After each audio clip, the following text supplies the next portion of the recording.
Welcome everybody who's joined. Welcome to Toronto Mobile Developers, TO Mobile Devs. Tonight we're going to be talking about Microsoft Identity for mobile developers. Christos has graciously joined us to give a great presentation on Microsoft Identity. Really looking forward to this. I just wanted to touch on a few things that are kind of happening in the community. First off, this Saturday there is a free event, all day kind of online conference, Monkey Fest USA. This is going to be full of all kinds of great stuff. A lot of the core Xamarin team is going to be presenting there. Sure to be a lot of great topics and a lot of great talks. So you can sign up for that. Just Google for Monkey Fest USA for that one. It'll be nice and easy.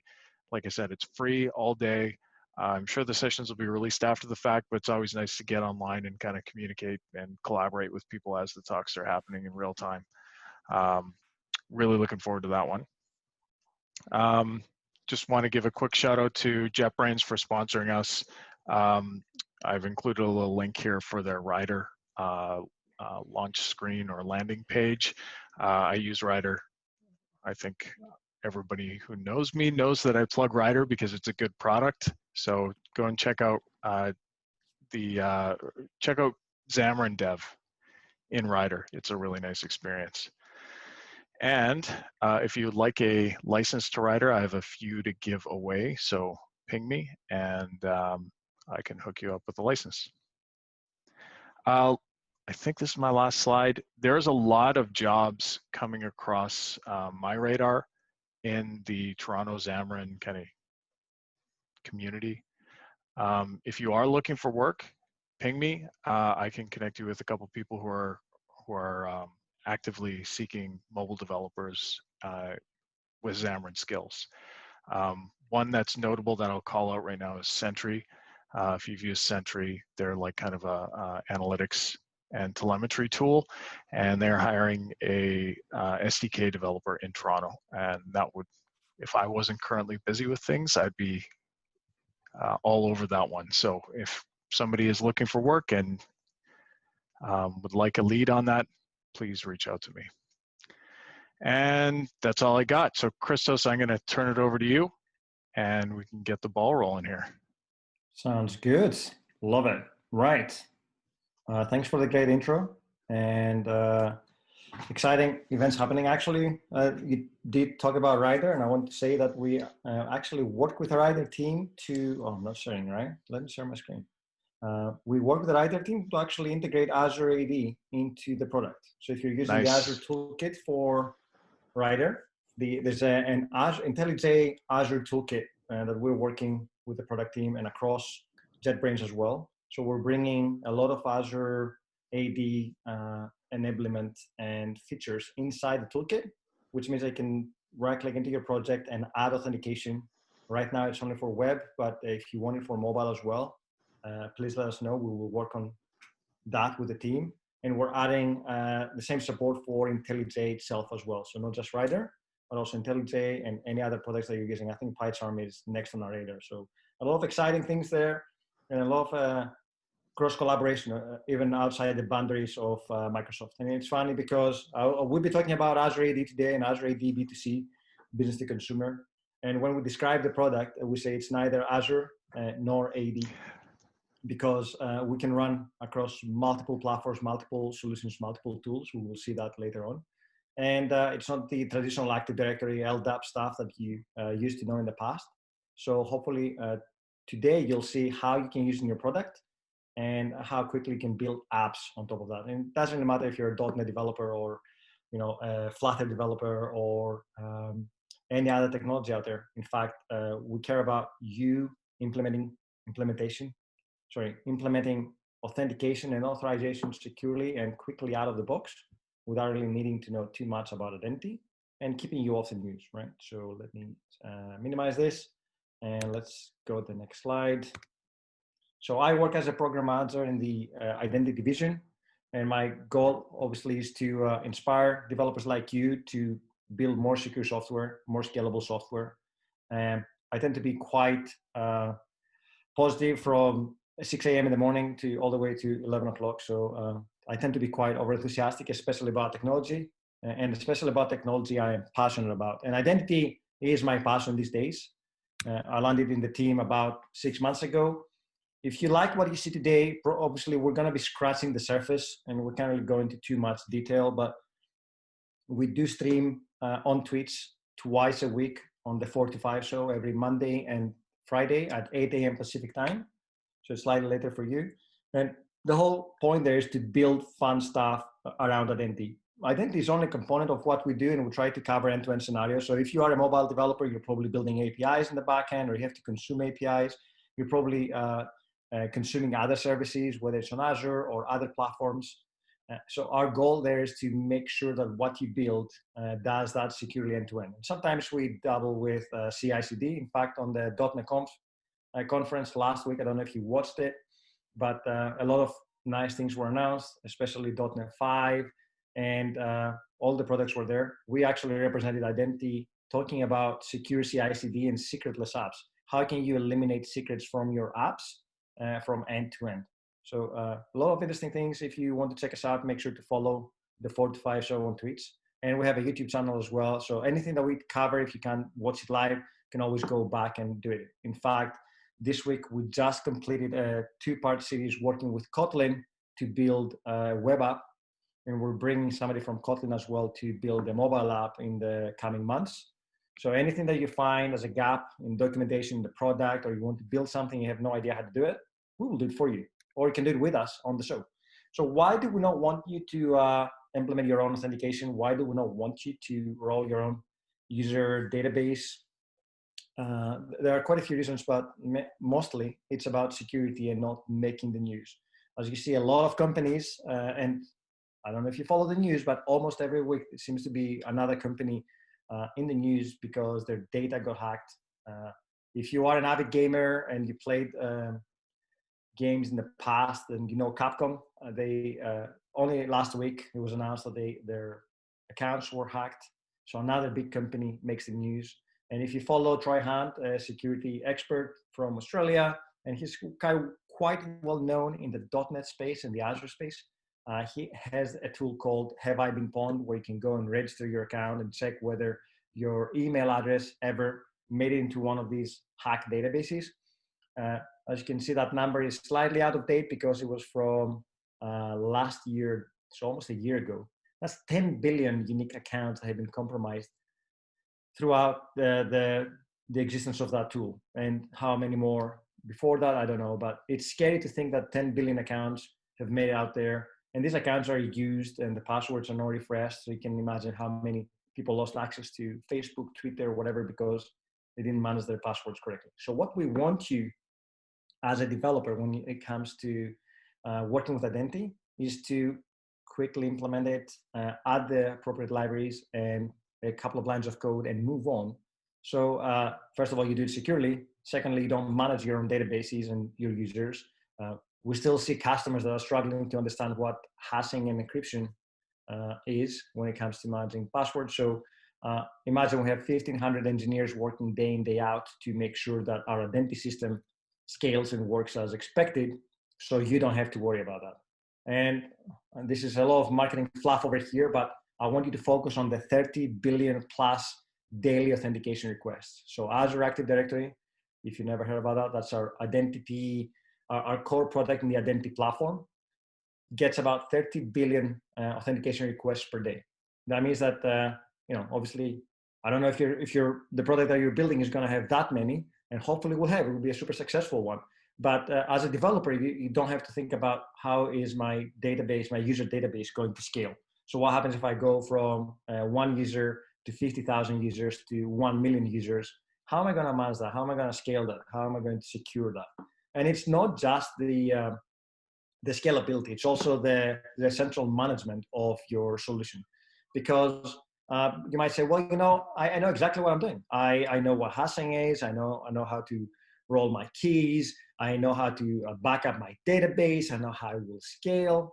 But at the same time, what happens if somebody in your organization leaves and then they still have access to one of the forgotten databases that manages users somewhere out there? I have worked with customers where they never rolled keys or domain passwords, and people could actually access important systems outside the org 2 years after they had left the company, which is scary. So I don't want you to be in that situation. I want you to be comfortable and confident that once somebody leaves your platform, they can never come back in one way or another. And we have 350 million active users and over 200,000 big organizations using Azure AD. But it could be one website managed by one person and having 10 users. From my perspective, it makes no difference, especially for developers.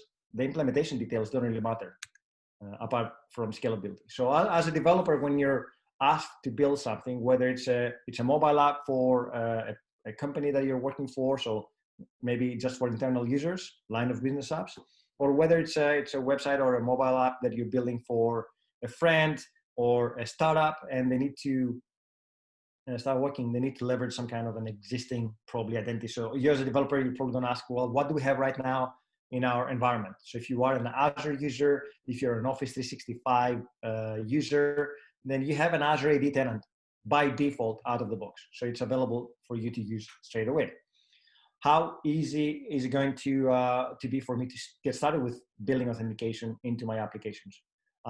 For mobile apps, it's a few lines of code. For web apps, it's even fewer lines of code. But the whole point there is that we give you the right tools to quickly integrate. And that goes the next one, which covers the platform and languages. So we cover most of the platforms out there, web, desktop, mobile, and we cover most of the languages as well. And for the cases that we haven't really released libraries, let's say some obscure Ruby or COBOL, as long as it abides to OpenID Connect and OAuth standards, then you can use any library out there. So you can roll your own libraries, you can use our libraries, but the idea is that we integrate with every platform. And finally, one of the other benefits of not having to roll your own identity system is that you get a lot of capabilities out of the box. Multi-factor authentication, yeah, that's something you can probably write and use a couple of services like texting, one-time passwords, and sending emails via another service. So you need a couple more services to do that, but that's fine. And then you start thinking about how am I going to deal with situations where somebody that we know it's based in Seattle can also log in from Germany at the same time? Or how do we deal with conditional access where we only want a specific set of users to be able to access our app? So all these things are available to you out of the box without having to implement anything other than writing a little bit of code to add to your application. So as a developer, or as a developer advocate, but as a developer as well, I want to reduce friction when it comes to signing users, right? It's not just for you as a developer to build something, it's also for users to be able to use that product and feel that it's easy to use, it seems secure, it's not some custom thing that I have not used to using. So Azure AD and Azure AD B2C provide that kind of a seamless frictionless signing into the backend. Accessing organizational data. Sometimes you write line of business apps, sometimes you write consumer apps. So for line of business apps, there's a whole heap of APIs and data that you can access via the Microsoft Graph. And one of the demos I will be showing you is how to consume Microsoft Graph inside your Azure AD authenticated mobile app. Complying with IT, that's very important. Somebody leaves the organization, how quickly can you get access to them? I just reset my phone, my iOS phone, my Apple XS Max, and I had to download my company profile, and then now I have single sign-on across all my Microsoft apps like Teams, Microsoft Word, and what have you. That also means that I cannot really, I tried to download my emails, and then the first message I got from Outlook was, your data is managed by the IT team. And for that to work, you need to actually enroll your device using Intune. So I had to Intune my device and register that device with my organization so I can watch sensitive information or look at sensitive information on my phone. And you get that out of the box. So the developers for Outlook did not have to write specific code for that. It's just managed by the organization. And then finally, safeguarding access to my data and only making sure that I can access my data. And if somebody else gets my phone, if they don't have the right details, and they want to be able to access sensitive information, even for things like standard stuff. So usually I'm logged into my browser and I can access everything. But if I need to jump to my HR website, I am also prompted for another set of credentials to elevate the permissions. And that's again handled by the identity platform. Developers don't have to write anything specific, but you can prompt your users to elevate permissions. Imagine your bank, right? You might be able to browse your bank, but when you have to send money, you have to re-authenticate again because somebody else may have just grabbed your phone and they're trying to send money to themselves. So think about all these safeguards that come with your with the platform, and you as a developer don't really have to think about that, right? Next. Getting started, we will see how easy it is to get started with the platform, but there are two distinct components. One is dealing with the Microsoft Identity Platform on Azure. So you have to go and create an app registration.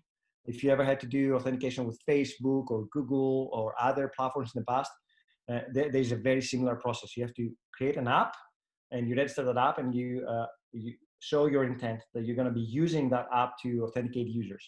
And you can select the platform like mobile or web or desktop. And you can do that via the portal.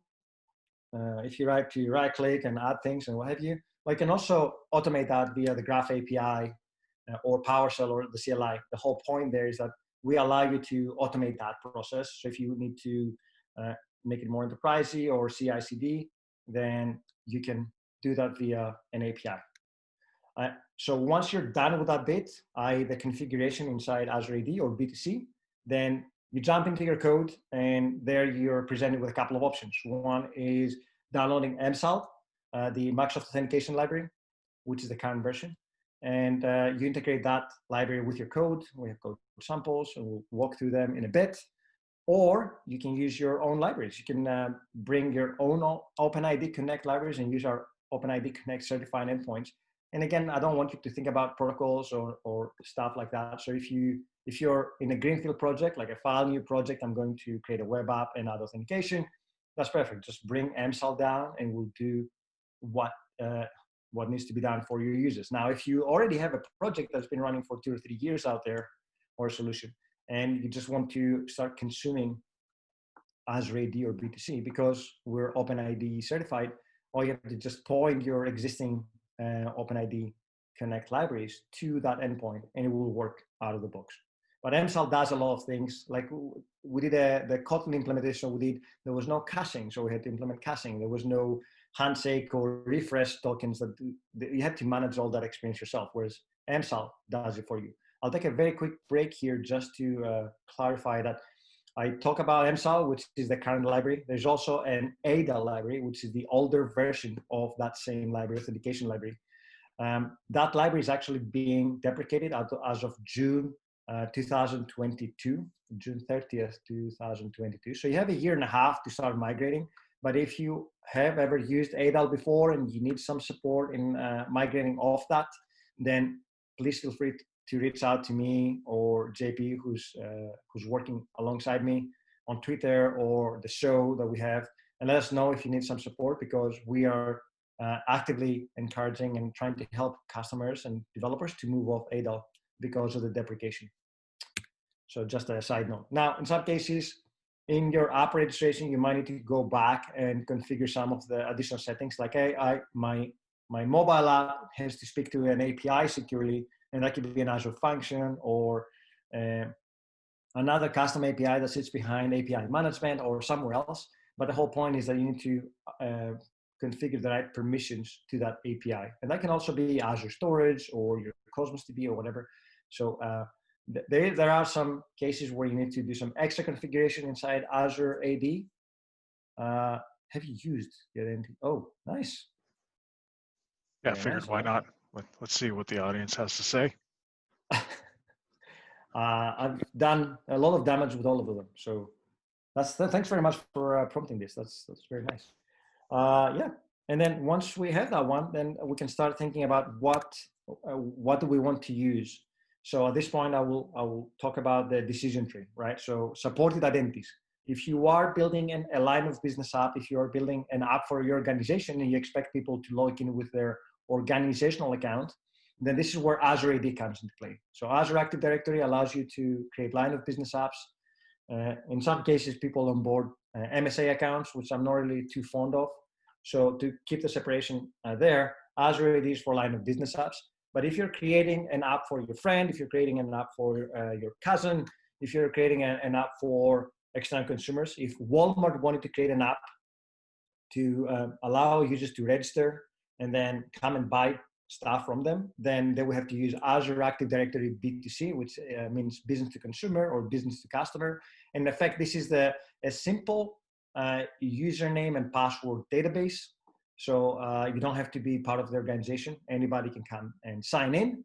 And then B2C also allows you to sign in with social accounts. So you can bring your Twitter account, you can bring your Google account. In fact, you can bring any OpenID Connect account. We had another Twitch streamer that built a social media network for Twitch, and he used tweets as the identity provider inside B2C. So people would log in with their Twitch account, and then it will be able to access the social media tool that our friend built. So there are all these scenarios and possibilities that open up as long as you use the latest and greatest protocols. And there is a row here for industry standards. All I want you to know about these things is that we're super compliant with the latest industry standards, which is OAuth 2 and OpenID Connect. I don't want you to be experts in these things. In fact, you shouldn't be. I want you to be able to use the libraries out of the box, implement stuff, and then move on. I did just mention single sign-on. So my device has been Intune. My desktop app, nobody has used, quite a few of them have not used any libraries, which is okay. Thank you for that quick survey. Yeah, nice quick poll. Yeah, I like it. So OpenID Connect and OAuth allow you to quickly implement using standard SDKs, or you can bring your own SDKs. And then we have SAML integration if you can use OpenID Connect or OAuth. And then finally, by leveraging system browsers, you get single sign-on across your devices. So on Windows, we have the new Edge Chromium. On mobile devices, we can leverage the built-in native browsers. So I think for iOS, even though I have Edge Chromium, it's not the native one or the system browser. So for things that are very, very important to Microsoft, they will prompt me via Safari. And on Android, they use obviously Chrome browser. But what this opens up is the possibilities of me not having to log into any of my apps, especially the line of business apps where I have already signed in with my account. And that's great. Once you experience that, and once your users experience that, it makes their life so much easier. They don't have to remember 1 million passwords. So next, I have you can develop in your favorite language. We have a whole array of languages. In fact, yesterday we announced the release of the preview build for Node. So now we have a Node MSAL native library to build all the different things that you want to build with Node, including cross-platform native apps with Electron. It's secure by default. So I did mention before that as long as you bring the MSAL library down, then it will force or enforce all the compliance and policies from the IT team. So if my IT team switches flicks the switch and says, hey, everybody has to sign in with MFA, hopefully everyone does, then you as a developer don't have to implement that yourself. It comes as part of the authentication process. And you can definitely build richer experiences with Graph and Azure. So if you need to pull data, and I'll be honest, it's very unlikely that you're building an app that doesn't have to pull some kind of data or store some kind of data. So you're using some backend system, whether that's via an API that stores data into some other database or directly interacting with that database. The whole point is that you want to provide a rich experience for your developers. And by authenticating to the Microsoft Identity Platform, everything that is available to you inside the org or anything that runs on Azure is now at your fingertips. And I think with that, I'm going to jump to my first demo. Are there any questions right now in the chat that I need to look at? There is chat 3. Anything? Can we expect more integration at CLI level for projects or workflows with .NET 5 and Azure AD? Example, adding the auth to a web API with a single command and set up everywhere. You know what? Let's jump to that one because that's a great question. And since you are .NET developers, or most of you should be .NET developers, I assume, Dylan, are most of the audience here .NET developers? Generally, yes. Generally, okay. So in that instance, let me just jump into my CLI. So hopefully many of you have was that, did I want to do that? No, I didn't want to do that. Sorry, terminal.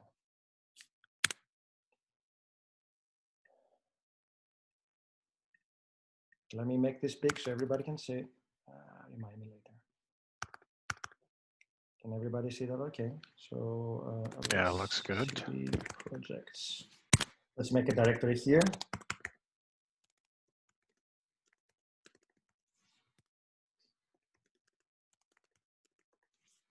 So I just have .NET 5 installed here. .NET // version. So we can prove the point. The latest version is running here. I just downloaded fresh out of the oven today. And what I'm going to do is clear. What I'm going to do here is actually create a web app that uses the latest Microsoft Identity Web from the CLI. So .NET new, we'll do web app, and then --auth. And here you can say single org.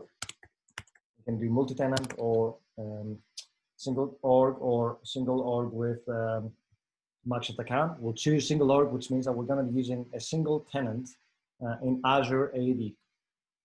And with that, it's going to spin up. Oh, that's the first time I'm using it. See, just to prove the point that it's all fresh and new.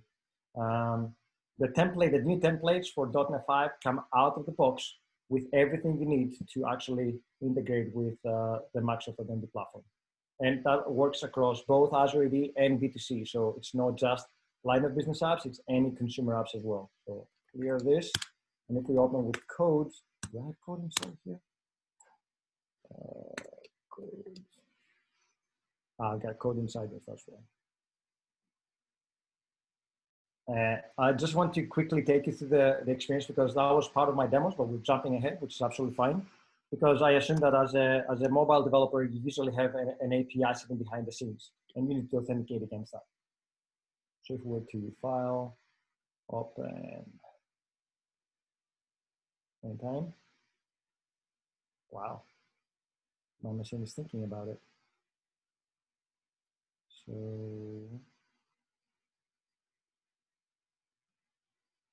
projects, go to your demo, open that. With .NET 5, we also released Microsoft Identity Web, which is the new library that wraps around MSAL and tries to make your life a lot easier. So just to prove the point, I'm going to jump to the CS Proj file. You'll see we have install. We have Microsoft Web and Microsoft Web.UI, which are the new tools for dealing with authentication. And then inside our startup, later, don't want you now, go. Inside our startup, we have 2 lines of code on 32 and 33 that more or less bootstrap our app, our authentication within the app. So add authentication and add Microsoft Identity Web App. In fact, I can remove all this and make add Microsoft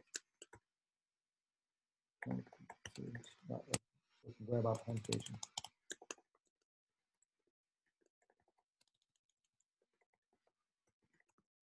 And then here we just need to pass the configuration. And that's it. Literally a single line of code to implement the middleware for authentication. Add Microsoft Identity UI to actually take you to the UI page, the login page and the logout page. And down here on line 62, adds the user authentication. So that's all you have to do. Sorry, and there's one more step, which here is adding the tenant ID and the client ID. But from a code perspective, it literally takes 3 lines of code to implement your authentication. And that is available through the CLI. That is also available through, it will soon be available through Visual Studio. That's the whole point. But with .NET 5, which is .NET 5, right? Everything is out of the box available for you. So hopefully that answers the question. So if you're creating a web API, very similar experience. And then we'll do next or demo API. And then cd demo API. And in here, I'm going to do .NET API, I think. / auth, and then single log again.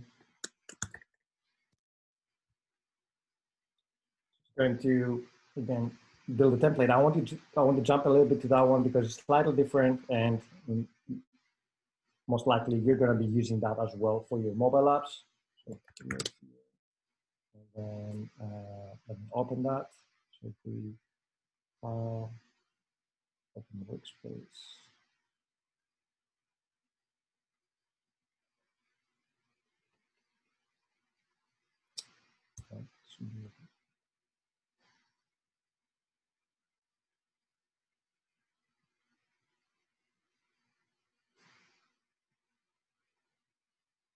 Don't save, I'm fine.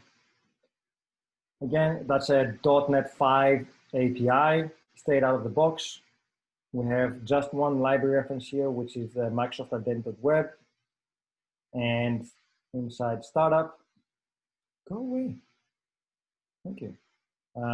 Again, we have add authentication, and in this instance, we're doing Microsoft Identity Web API. And this allows us to, what this one configures the API to do is grab incoming tokens and then authenticate those tokens or validate those tokens against an endpoint. So you don't have to write any code for that. And then when it comes to going into the controller, if you jump the controller, you see we have an authorize. So it expects the call to be authenticated. If it's not authenticated, we'll return a 401, so it won't be able to go anywhere. But if it is authenticated, then let's assume that you're doing a get for the weather, then it comes here on line 35.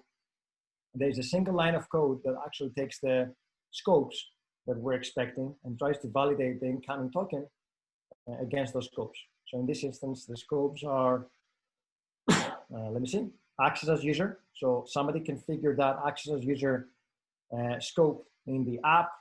So the user has hopefully authenticated on the front end, grabbed the access token, and then passes it back to this API.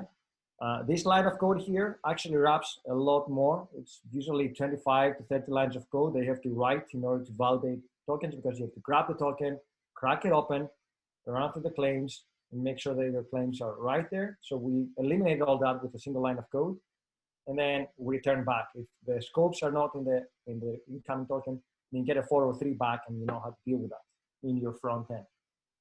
And one thing that is also very, very valuable here is that usually APIs tend to do a lot more than just validate calls. So another thing that we can do here is, let me hide this and then bring it here. So let's say we wanted to call another API. So my API acts as a proxy to a number of APIs. We can easily say, what's wrong with my IntelliSense today?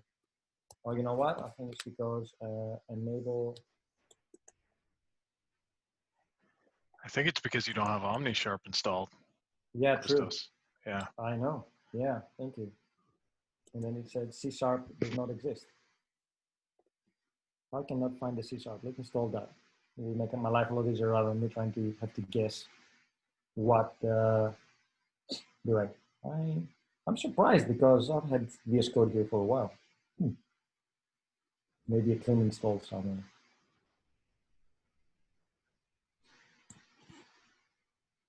You guys are paying attention. That's good. Yeah. You guys are paying attention. That's good. Let's see what happens now. It might take a little while for OmniSharp. Yeah, it doesn't look like the language server is running yet. So some projects have trouble loading. Authenticate the project, but it's not loading. Okay. Might have to reload it. Close it maybe down, yeah. Open again. But let's see. Let's see. Yeah, you're right. Let's close it down and open it again. The usual restart. right? Yep.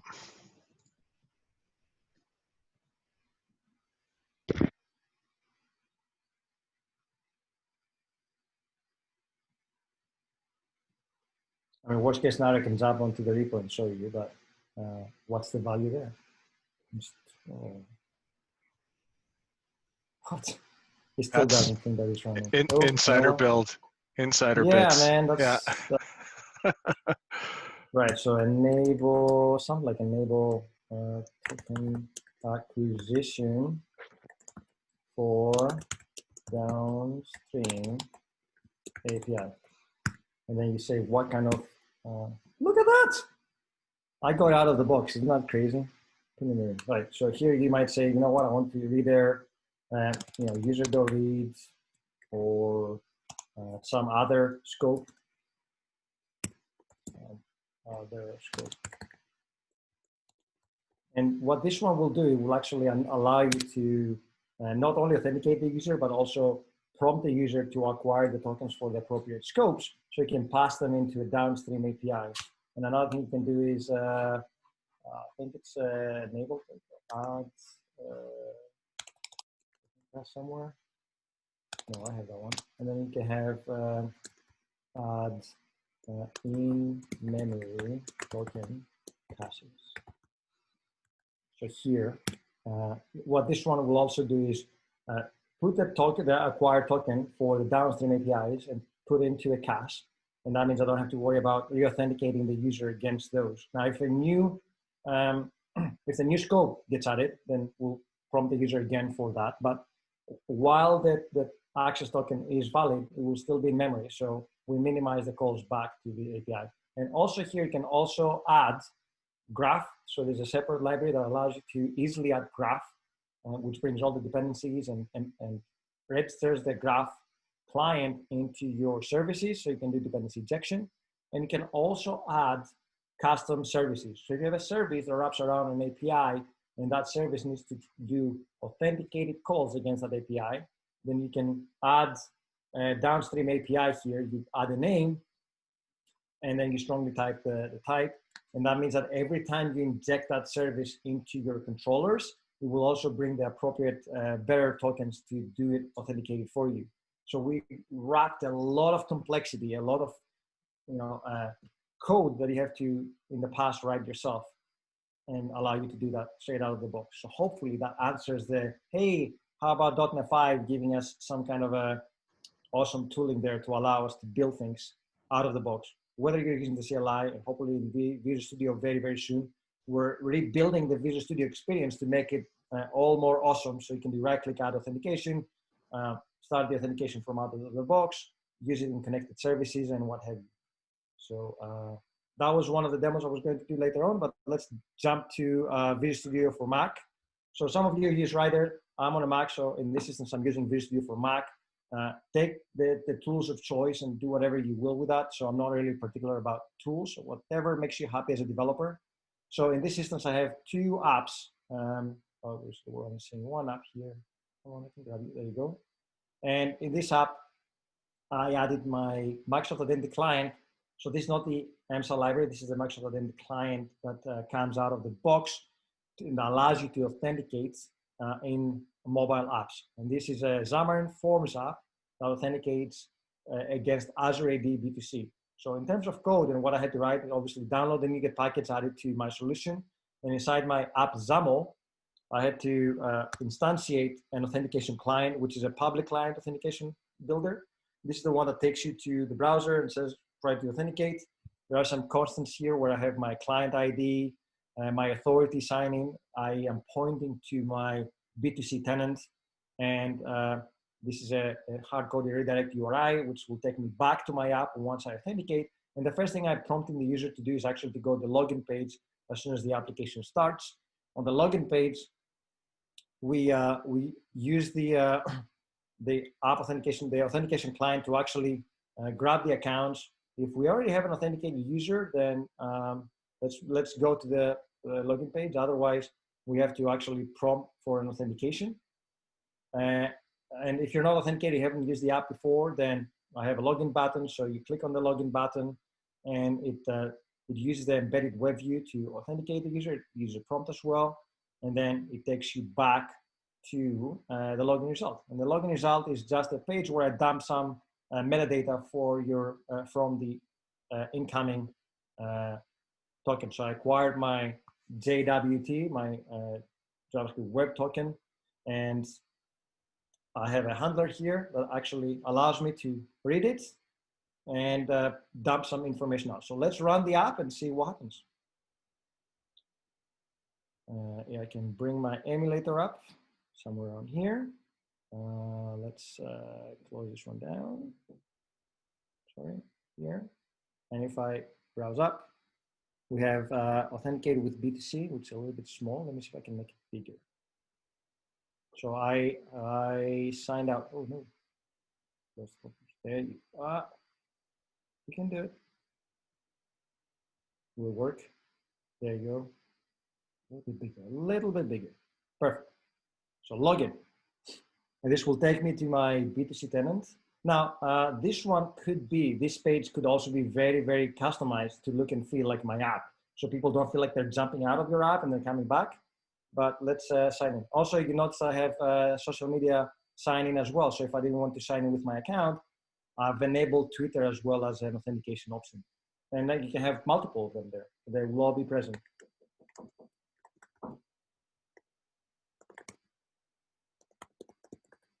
And here, I'm just going to add my password if I can remember it.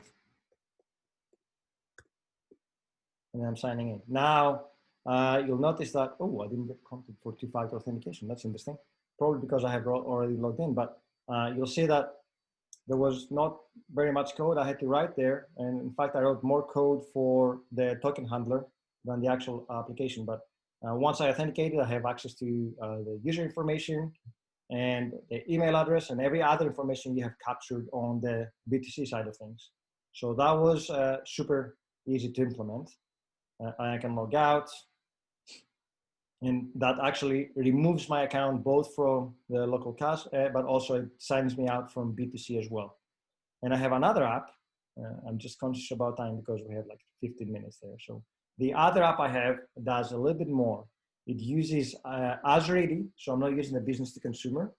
And it uses B2C to go and pull the colleagues I tend to work the most. So I'll sign into the app and then we'll walk through the code so you can see there are some minor details changes here. So in this instance, I'm logging into my test tenant and I am awful with design, so please don't judge me about that. But I am pulling the people I work with in my fictional company all over here. And you can see what the roles are and what the way that this works. So let's jump into the solution itself. Is not only do I authenticate with Azure AD, but because I'm using Azure AD, I can now pull all the Microsoft Graph information out. So if I open recent solutions, we'll go to the Azure AD tenant. The code is more or less identical. The only difference here is obviously I'm pointing to a different endpoint because B2C have its own endpoints and Azure AD has its own endpoints. So I'm just pointing to a different endpoint. And then when it comes to, it's loading, it's thinking about it. But when it comes to pulling the graph data, that's where I have slightly more stuff. Again, very, very similar to what we had before. I'm creating my public client application builder, which in effect tells the identity library what I'm going to do. And I'm providing the authority, which is different to B2C, as I said before, because it's a different endpoint. And then I take my the result, and I'm going back to a people page, I think. Let me see. Yeah.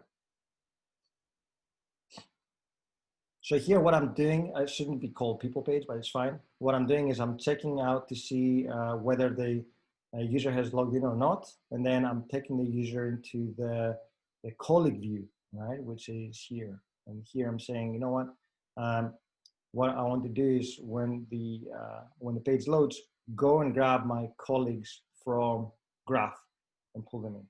So let's run this and see what happens. Oh, that's the one we already ran. Sorry, totally forget. A couple of small details. So most of the code is actually in the class library. There are a couple of very small things they have to do, especially for the Android solution. You have to override some of the base calls on the main activity class, just to ensure that the authentication client gets registered properly, and what happens once you authenticate and you come back to the application.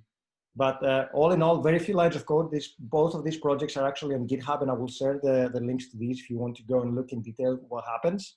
So once you register your app with Azure AD, it only takes a few lines of code to implement authentication. What you do with the user after they authenticate is totally down to you. You can check their claims to make sure that they're authorized to do certain things in your application. You can also prompt them again if they need to elevate permissions. And you can also request additional access tokens to call APIs. And that's probably something I haven't covered in this one, where I acquire a token and pass it to another API. But think of the Graph API as another custom API somewhere sitting there. It's just Microsoft's API. So let me go back the slides. We like developers to come as they are. We like you to come as you are. So whether you're a Xamarin developer, whether you're a Flutter developer, whether you're .NET, Java, JavaScript, whatever, the next slide will probably shock you, considering that I'm a Microsoft employee, but I'm talking about all these different services. And we help customers build solutions with Microsoft Identity on these services.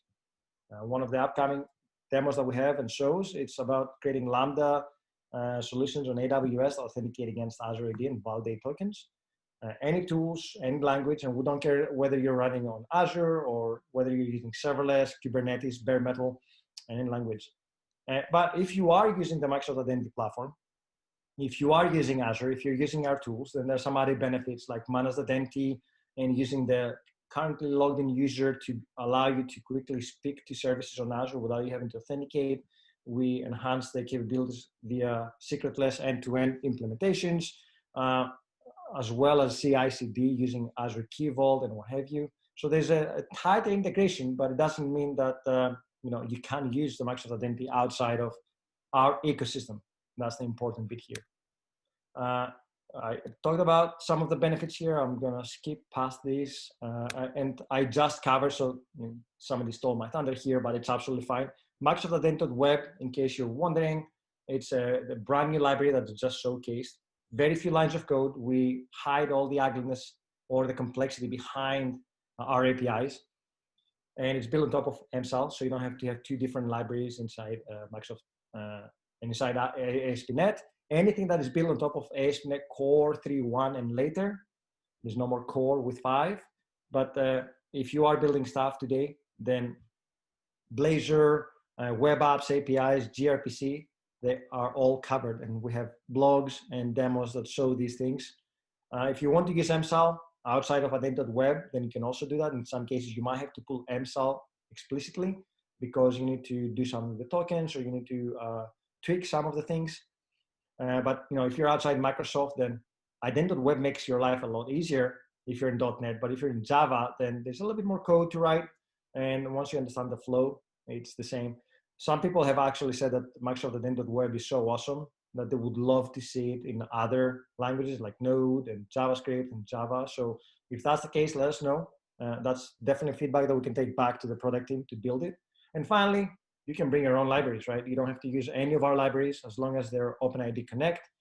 And there are all these different frameworks and languages that have their own ecosystem built around OpenID Connect. You can bring those in as well. They just work. I'm gonna skip these ones and I will share the slides in a little bit with you so you can look at the differences, but I've already run through the demos on why the new API, the Microsoft Identity Web, makes your life so much easier. And we did the demo with .NET Core app and an API as well. So the last thing I was going to show you was Graph, which we're the scene running inside the app. But if you want to see, or if you want to explore the whole Graph ecosystem, then you can jump quickly to ak.ms GE, which is the Graph Explorer. And this is the place where you can come and look at all the different APIs. And to be honest, we don't really cover all the available APIs on the sidebar here. You have to look at the docs to find everything. But the one I was talking about, the one that I said, let's pull the people I work with, it's here. My colleagues call actually does this call here. which you can see up here. So if you were to use a REST API or an HTTP client, that would be the equivalent of what I did in my code using the Graph SDK. And that leaves us with 4 minutes for questions. So I will stop. I do have 1 hour, right? Or do I have more? Do you guys want me to go further? I think you have more if you want to take more time. Sure. Let's see if there are any questions first, and then I will. Let's see, 6 questions or chats. Right, I found them. Somebody found them already. That's mostly me. Yeah. Yeah, they are available to see, and in fact, we're adding these examples back into our documentation because when I started, I did this similar demo maybe a month and a half ago for the New York mobile group. I struggled to find proper samples that show things end to end. And if you feel that we're not showing everything, like if you were going to say, well, Chris, you're using Graph API, but you haven't really called the proper API, or how do I call functions from my because that's a very common design these days, right? Somebody writes a Xamarin app that calls into serverless because it's so cheap and so scalable. We do have this kind of individual components running, but showing that end to end, it's not something we have. So if you are interested in that, hit me on Twitter and I will be more than happy to add it. So let's see what else do we have. Yeah, so if I jump back to the slides, if we have more, obviously the Graph API pulls all the data. So it's not just, and I will give you an example. If you are using Outlook and you open a new email, you start typing on the to address, the first thing that you get is a number of people or a list of people that you tend to work with. So Outlook seems to try to be clever and say, you know what, I know that you're always sending an email to JP or Todd or Andy. So let me put these people to the top. It actually does a graph call. It looks at your past behavior and tries to be clever. So from my perspective, this is awesome because I don't have to look at the catalog. It knows what I'm doing. I don't have to remember email addresses. Think about these examples and how you can enrich your users' experiences and lives. I think at Build, Scott Hanselman and Isaac show a demo that was using the presence from Teams to change the light color in the office. So if the kids were trying to come in, like they were trying to come in mine, and they saw that the light was red, they would know that dad is busy and they can't come into the office. And there are all these different things they can do with the data. But let's say you have, Azure storage, or you have Azure functions, or you have things stored in your SQL database. Again, you can reach these data without really having to share too much. You don't have to share secrets. You don't have to configure a lot of things. The identity platform takes care of that for you and provides that kind of end-to-end integration. And we have a lot of APIs that are exposed via Graph, so Dynamics, Teams, SharePoint, OneDrive. Like if you ever had to work with OneDrive and write the code to go and enumerate files or upload files, it was awful. The Graph does it for you out of the box. It will even chunk the files for you if they're too big. It's just an insane amount of work that goes into providing you with a seamless experience, both for you and your nice users, abstraction. Right? Yeah. Yes. I had to write that code back a few years ago. Yeah. And there was like this OneDrive login provider that was very special. You had to use that one to authenticate. Because I think I was writing a password management app back in the day. And I wanted to allow users to store their data in OneDrive or Dropbox. So I went through that experience, and that was definitely 8 years ago. So it was challenging back then. You had to have the customized SDKs, and it was different SDK for everything else, and it was awful. Today, you have such an end-to-end experience. And you can also customize that. So for the login, I did say that if you are using B2C, then you can make the experience look and feel very, very consistent with your app. So users don't feel like they're leaving your app to go and authenticate and come back. Not that that's been never an issue, but if you have a large corporation or a large company, or you want to have this kind of a wow experience for your users, then yeah, you can customize quite a few things, which is both a good and a bad thing. So if you, again, I hope you understand what the difference is between B2C and the normal Azure AD. And these are all the different examples that we bring here. Like Azure AD B2C unifies quite a few things from businesses to consumer. And yeah, back to the 45 show. If you like what you saw today, if you want to see us actually build the things I told you today on the show, or if you have questions and you want them to be answered live by us or experts, then make sure to follow us. So that's me. End of the slideshow. Very nice. Raj has a question around ROPC flows. Ooh, yes. Damn. Okay. What was the question? Is ROPC basically a definite no-no? The IFUI is super difficult and restrictive. It is, and we try to encourage people to not use ROPC. I know that the new framework is not super flexible.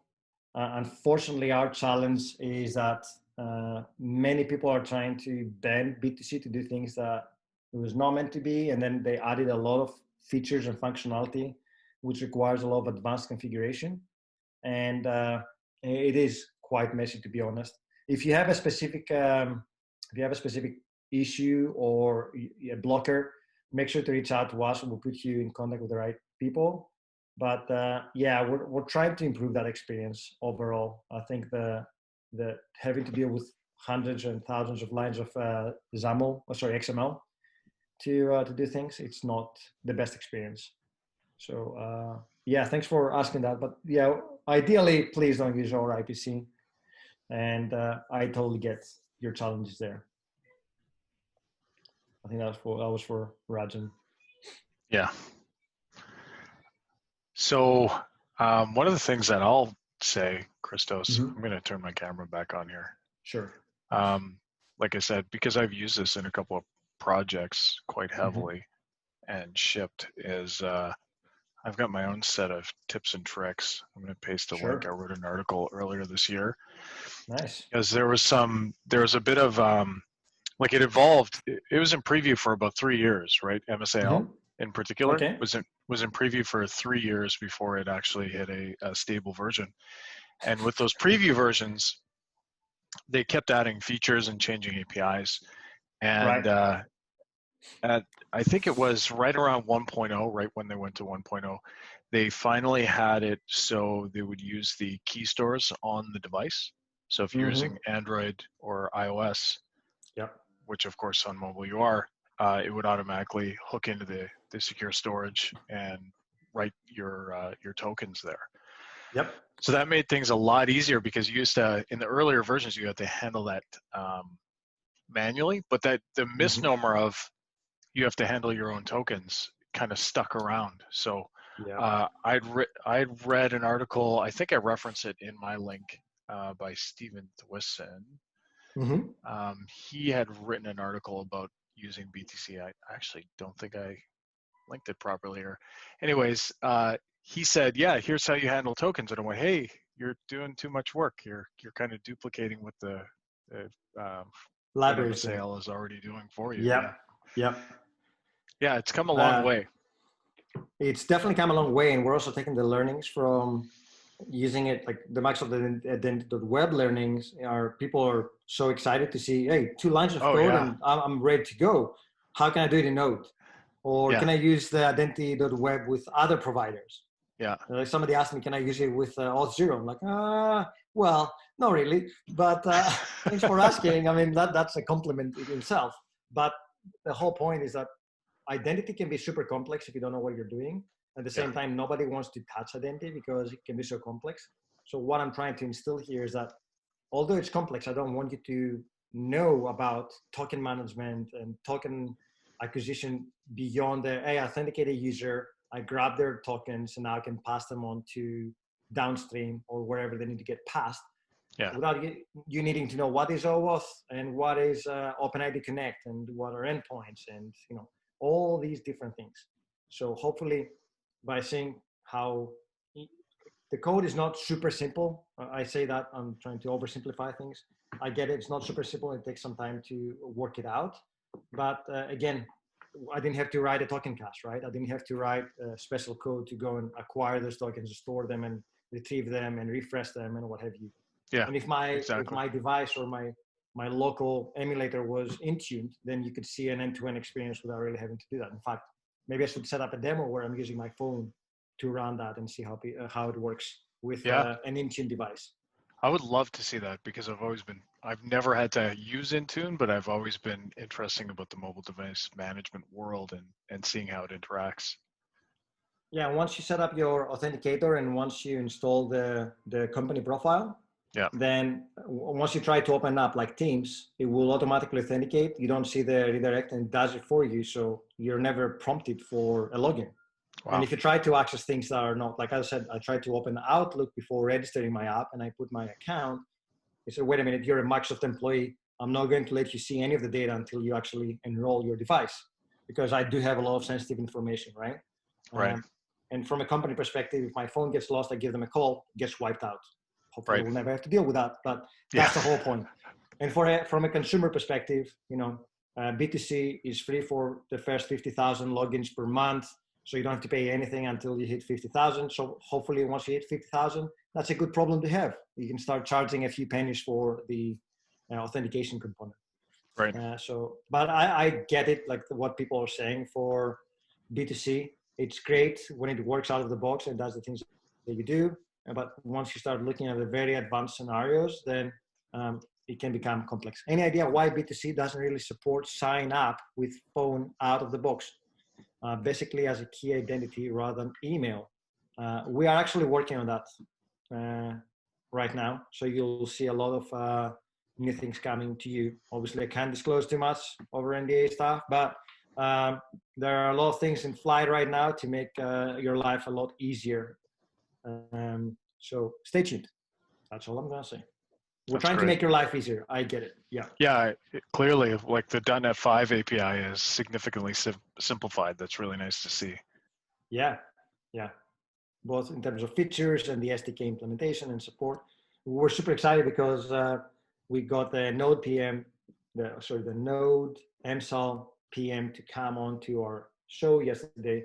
And he was showing us what Node can. I was like, oh my God, I want to just start playing with Node right after the show. Unfortunately, we had other work to do, but Electron apps, all the Node APIs that you build as a backend to your services now can, use the same MSAL. And we found there's a React component coming out very, very soon. So we'll be covering that as well. So no matter what you build, there should be a component there that integrates easily with the backend platform. That's fantastic. For Azure Static Web Apps, is that too different to use with MSAL since they provide an identity model for the apps? So that's a very good question. There are two options. If you're running on Azure Web Apps, there are two options to authenticate. One is called EasyAuth. Damn, it's too dark in here. Let me just move around. One is EasyAuth, which is the built-in tool inside web apps. It uses magic behind the scenes. And once you switch the toggle, it says, do you want to log in with Azure AD or do you want to log in with Facebook, Twitter, Google? It does not integrate with B2C. So these are individual configurations against directly the Facebook or Google providers. And the idea there is that you don't have to use any libraries. You take an app that you wrote 10 years ago, you dump it into Azure Web Apps, you switch the EasyAuth, and then it will authenticate any user. It intercepts any incoming calls and looks for an authentication header. If there's no authenticated account, then it will prompt the user to go and sign in. They come back, and then it handles the authentication before it even hits your app. In certain cases, like traditional .NET, you can actually build a principal object from that authentication header. So with MVC, if you have authentication already built into your MVC app, then it will say, oh, you know what, I recognize there's a user here.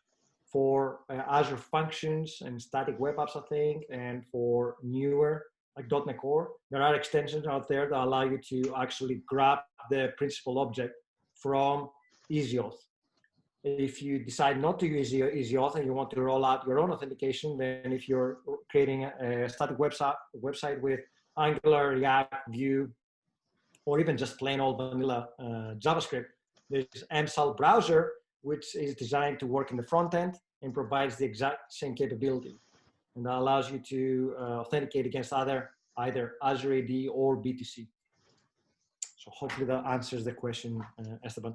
So there are two different things, right? You either have the infrastructure, in quotes, taking care of the authentication for you, and your app is totally oblivious. In fact, you can take a .NET 1 app that never had any authentication and dump it into Azure Web Apps, as long as the runtime supports it, which I don't think it does, but you can try. And it will still get authenticated because the authentication is totally outside the app itself. It's a fun challenge too. And in fact, you can do token validation with Easy Auth as well for functions, which is something that people have done in the past. So yeah, based on what you said, they will use the Microsoft Identity in future projects. See what the conversion rate is. Maybe. Maybe. I know some people don't have a choice, right? Some developers. Some people don't have a choice. Yeah. If you actually want to get started today and you don't know how to get started today, we have a free Microsoft developer, Office developer program that gives you a Microsoft Azure AD tenant for free forever and ever. So you go and register that. Let me find the URL for you. Microsoft developer Office. M365 dev program. Yep. I have an AK on this, but I can't find it now. And that gives you, not only does this give you a free tenant, but it will also populate your app with data. So you can have graph data, dummy data that you can always use to test things out. You can also spin up SharePoint data for you. So you can have some dummy SharePoint behind the scenes, even in OneDrive. So it populates all that. And in effect, it creates a kind of an enterprise ecosystem that you can tap in. So if you ever have to, like if your company doesn't let you play with enterprise data, which they shouldn't, and you have to test things out, you can use the Microsoft 365 developer program to do that. Okay, I want to spin up a SharePoint and see what I can do, right?